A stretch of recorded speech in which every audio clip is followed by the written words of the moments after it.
হিয়াৰ জোহাৰতে চকুৰো শুকাই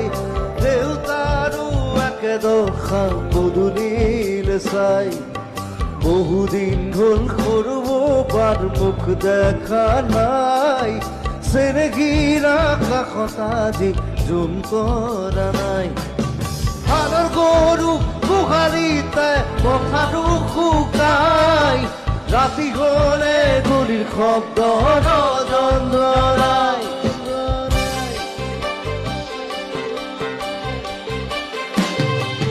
সোণেৰে সজোৱা প্ৰজা দহি কগি যায়